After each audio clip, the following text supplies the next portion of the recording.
శ్రీ మహాగణాధిపతయ నమః. ఐం మహాసరస్వత్యై నమః. శ్రీ లలితాంబికాదేవ్యే నమః. మహాశివరాత్రి పర్వదినము రాబోతూ ఉన్నది.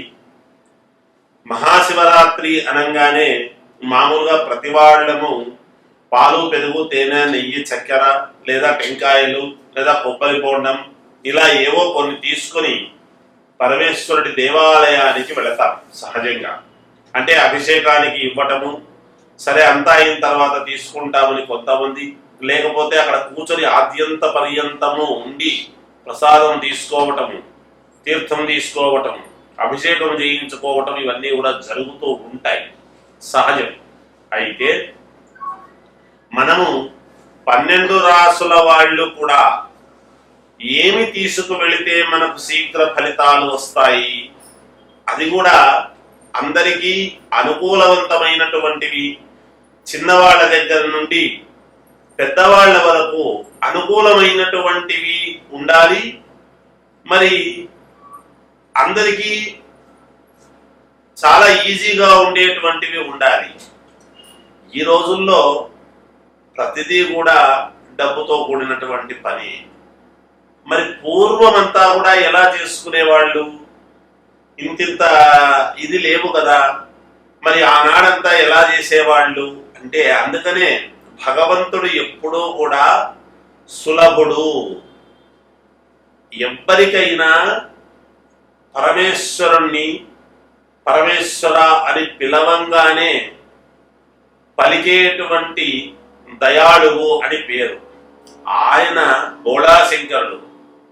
ఓం నమశివాయ అనేటువంటి శివ పంచాక్షరిని గనక మనము చదివినాము అంటే చాలు, పరమేశ్వరుడు ఎంతో తృప్తి చెందుతాడు అనేటువంటిది ఉన్నది. అలా అని ఇంట్లో కూర్చొని కూడా చేయొచ్చు కదా అని అనుకోవచ్చు, అలా చేసుకునే వాళ్ళు ఉంటారు. కానీ వెళ్ళాము అనుకోండి, మనకు ఒక ఆత్మతృప్తి, అక్కడ ఒక ఆనందం. గుడికి వెళ్ళి మనము పూజ చేసుకోవటము అనేటువంటిది మన కర్తవ్యం. మనము నిత్య కర్మలలో భాగముగా మనము చేసుకోవాల్సినటువంటి విధి విధానాలకు అనుకూలముగా మనం ఎప్పుడైతే చేసుకుంటామో, మనకు కాదు, మనము తల్లిదండ్రుల కోరిక ఎవ్వరికైనా ఏముంటుంది? పిల్లలకు రేపు భవిష్యత్తులో బాగా ఉండాలి, వాళ్లకు ఎంతగానో అనుకూలించాలి, అన్ని రకాల బాగుండాలి అనేటువంటి కోరికతో మనం ఏవేవో చేసుకుంటాం.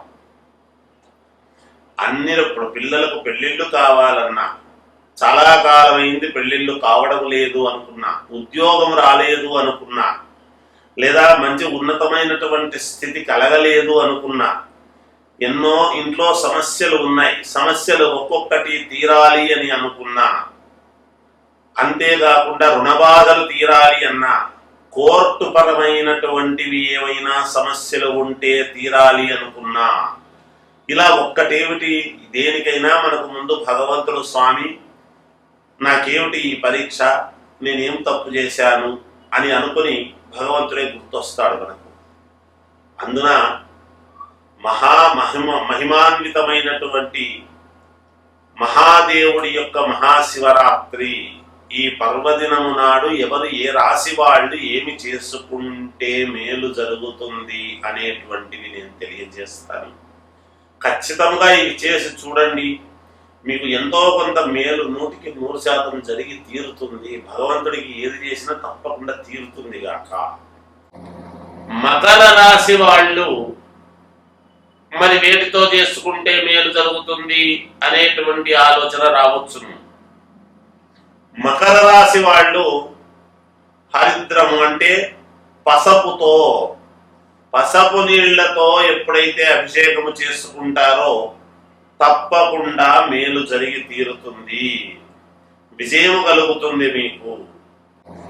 వీటన్నిటితో పాటు మరి ఇది సగపళ్ళెం అంటున్నారు కదా గురువు గారు, మరి పాలు, పెరుగు, తేనె, నెయ్యి, చక్కెర, పంచామృతాలు, అరటిపళ్ళు ఇవన్నీ అక్కరలేదా అని అనవచ్చు. అవి కూడా తీసుకెళ్లవచ్చును మీ శక్తి అనుసారం. కానీ ఇవి ఎక్కువ మోతాదుతో ఎప్పుడైతే మీరు తీసుకువెళ్ళి చేయించుకుంటారో ఖచ్చితంగా మేలు జరుగుతుంది. ఇంకా కొంతమంది చేసుకునేటువంటి అవకాశము ఉన్నవాళ్ళు, మనకు స్తోమత భగవంతుడు ఇచ్చినటువంటి వాళ్ళు ఇంట్లోనే అర్చక స్వాములను పిలిచి ఇంట్లో గనక అభిషేకము చేయించుకున్నారు అంటే తప్పకుండా ఇంకా మేలు జరుగుతుంది గాక. అంటే మనము చేసుకునేటువంటి దాంట్లో ఉంటుంది. ఎప్పుడూ కూడా మనము ఏటికి ఎంత పాత్ర తీసుకువెళితే అన్ని నీళ్లు వస్తాయి. అందుకనే పుణ్యము అనేటువంటిది చేసుకున్న వాడికి చేసుకున్నంత మహాదేవా అని అంటారు. ఆ మహాదేవుడికి ఏమి ఎటు ఏ రకంగాను స్వామికి సమర్పించుకోలేని వాళ్ళు ఒక చెంబుతో మట్టి పాత్రతో నీళ్లు తీసుకువెళ్లి పరమేశ్వరుడి మీద హర హర హర హర హర అని పోసినా కూడా పరమేశ్వరుడు అనుగ్రహిస్తాడు అని శాస్త్రము చెప్పుతున్నది. అందువలన శక్తి ఉండి నేను మట్టి పాత్రలో నీళ్లు మాత్రమే పోస్తాను అంటే నీకు ఫలితం ఎంత రావాలనో అంతే వస్తుంది. శక్తి లేనివాడు పోసినాడు అంటే అప్పుడు కూడా పరమేశ్వరుడు అతని భక్తికి మెచ్చి ఎంత ఇవ్వాలనో అంత ఇస్తాడు గాక. అందుకని ఈ మహాశివరాత్రి పండుగ రోజు ఈ పర్వదినాన మీరందరూ కూడా ఈ చెప్పిన విధముగా చేసుకొని మీరు పాటించి చూడండి. ఇవి ఏమీ పెద్ద గొప్ప విషయాలు ఏమి కాదు కదా, అందరికీ అందుబాటులో ఉండేటివి కదా. మనము కొంచెం శ్రద్ధ వహించి ఎప్పుడైతే చేసుకుంటామో ఖచ్చితముగా భగవంతుడు మీకు మేలు చేస్తాడు అనేటువంటిది తెలియజేస్తూ జయోస్తు. శివాలయాలకు వెళ్ళంగానే మనము విభూతి అనేటువంటిది పెట్టుకుంటాం. తెలిసో తెలియకుండానో అక్కడికి వెళ్ళంగానే విభూతి పండు ఉంటుంది. దాన్ని మనం ముఖానికి విభూతి పెట్టుకుంటాం. అసలు విభూతి పెట్టుకోవడంలో ఆంతర్యం ఏమిటి? ప్రశ్నలు మానవాళికి అనేక రకాలు. పరమేశ్వరుడు కదా, సకలైశ్వర్య ప్రదాత కదా, ఆయనే ఎప్పుడు ఇస్తాడా అని కుబేరుడు మహాలక్ష్మీదేవి ఇలా ఆయన దగ్గర కూర్చొని ఉంటారంట. ఎప్పుడు ఆయన మనకు అనుగ్రహిస్తాడు అని. మనమేమో లక్ష్మీదేవి అమ్మవారి మనకు ధనము కావాలి అంటే లక్ష్మీదేవిని కొలుస్తూ ఉంటాం. కానీ కుబేరుడు లక్ష్మీదేవికి ఇవ్వవలసినటువంటిది పరమేశ్వరుడే అనేటువంటిది ఎంతమందికి తెలుసు? చాలా మందికి తెలుసు, పండితులకు తెలియదు కాదు. మామూలుగా తెలియని వాళ్లకు తెలియదు. అయినా ఒకసారి మనం చెప్పుకుందాం. ఎందుకు పరమేశ్వరుడు శ్మశానములో ఎందుకు ఉంటాడు? ఇవన్నీ మరి తోలు కట్టుకొని విభూతి పూసుకొని ఇంతమందికి ఐశ్వర్యాన్ని ఇచ్చేటువంటి వాడు ఆయన కదా. మరి ఆయన ఎందుకు అలా అంటే కైలాసము ఆయనదే, శ్మశానము ఆయనదే, రెండూ ఆయనదే. చూడండి ఎలా ఉంటుందో. అయితే దీన్ని మనం కొంచెం లోతుగా పరిశీలన చేస్తే మనము త్రినేత్రుడు అని పేరు పరమేశ్వరుడికి, అర్ధనారీశ్వరుడు అని పేరు. అమ్మవారిని ఆయన తన శరీరాన్ని సగం ఇవ్వలేదు, అమ్మవారు ఆయనలో సగమై వచ్చింది. అది అక్కడ జరిగినది. అయితే ఈ త్రినేత్రుడు, రుద్రనేత్రుడు ఇవన్నీ పేర్లు పరమేశ్వరుడికి. మూడవ కన్ను అనేటువంటిది ఉన్నది. ఆ మూడవ కన్ను ఏమిటయ్యా అంటే ఈ ప్రపంచములో సర్వ ప్రాణి అంటే చీమ దగ్గర నుండి ఏనుగు వరకు ప్రాణం అనేటువంటిది ఒకటే.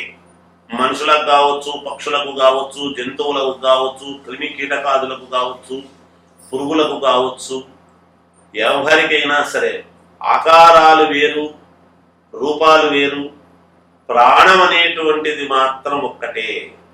ఈ సర్వ ప్రపంచము లో ఉండేటువంటి ప్రతి ప్రాణి ఒక కన్ను అయితే మిగతా రెండు కళ్ళు పరమేశ్వరుడు అని దాని యొక్క అర్థం. అందుకనే శివుడు అనేటువంటి పదం మనం శివ అన్నాము అంటే మనకు మేలు జరుగుతుంది అనుకుంటాం.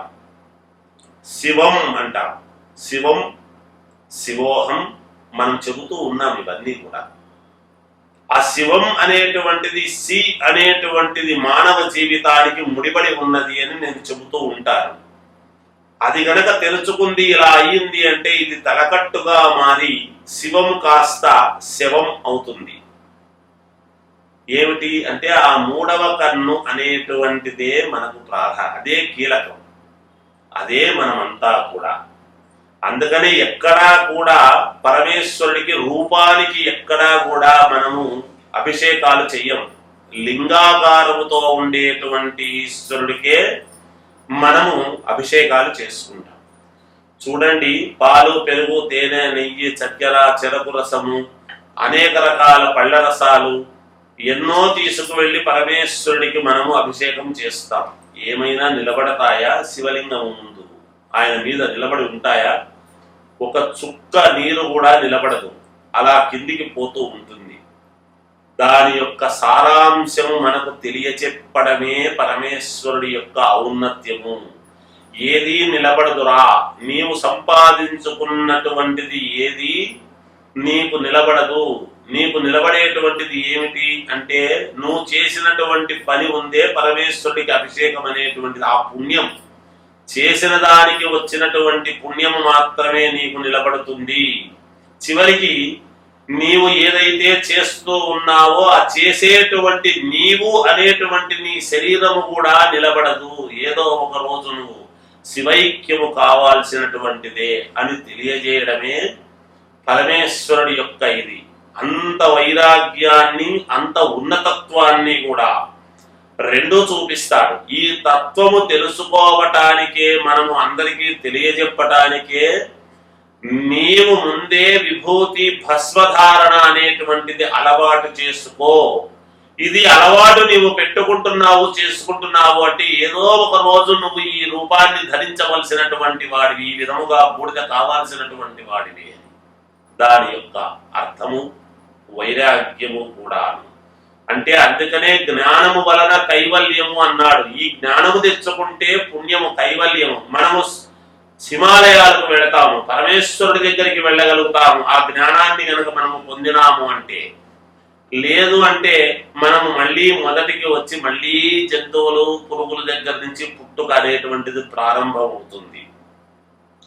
ఈ 84 లక్షల జీవరాశులు దాటుకుని కదా జంతువురాము నరజన్మ దుర్లభం అని ఇచ్చాం. మరి ఇక్కడ మనము చేసుకోవాల్సినటువంటిది ఏమిటి? అది తెలుసుకోవడానికే, అది తెలియజెప్పడానికే పరమేశ్వరుడు. నీ వాళ్ళు ఎవరూ నీ వెంట రారు, నేను ఒక్కడినే ఉంటాను ఇక్కడ, కనుక నీవు నా దగ్గరికి రావాల్సినటువంటి వాడు, ఇక్కడ నేనే ఉంటా అని నిరంతరము ఆయన ఇక్కడ కాపలాదారుడిగా ఉంటాడు. మనల్ని మనము చేసుకున్నటువంటి పుణ్యాన్ని బట్టి ఆయన కైలాసానికి తీసుకువెళ్ళాలనా, లేకపోతే మళ్ళీ మొదటి నుంచి వీడిని జన్మ ఎత్తించాలనా అనేటువంటి నిర్ణయం మన చేతుల్లోనే ఉన్నది. ఆయన్ను మనం ఏం కోరుకుంటే అది చేస్తాడు. ఇప్పుడు చెప్పండి, మన చేతుల్లో మరి నిజంగా కూడా పరమేశ్వరుడి యొక్క ఇది.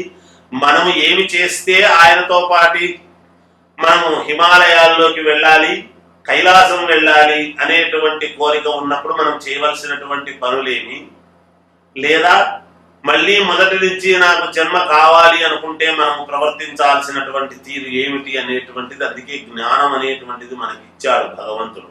నీవే నిర్ణయించుకో, నువ్వు చేసుకునేటువంటి కర్మలను బట్టి నీకు పుట్టుక ఇవన్నీ కూడా ఇస్తాను అని తెలియజేయటంలోనే ఆంతర్యం. అందుకని మనము ఏది కావాలి అనేటువంటిది మనమే కోరుకోవాలి. అందుకని మనం చేసుకునేటువంటి పుణ్యము ఏదైనా ఉంది అంటే ఈ దేవతార్చన, ఈ దేవుడికి చేసుకునేటువంటి ఇది, వీటి వల్లనే మన పిల్లలకు పుణ్యం అనేటువంటిది వస్తుంది. ఎంత సంపాదించినా, ఎన్ని మిగలబెట్టినా మన తృప్తి కోసము చూస్తామే తప్ప, సంపాదించినాము ఓ వాళ్ళు ఉంటుందిలే రేపు పొద్దున భవిష్యత్తులో మన తర్వాత అని మనం అనుకుంటాము. కానీ వాళ్ళకి అది నిలబడుతుందో లేదో మనకు తెలియదు, మనం చూడలేము.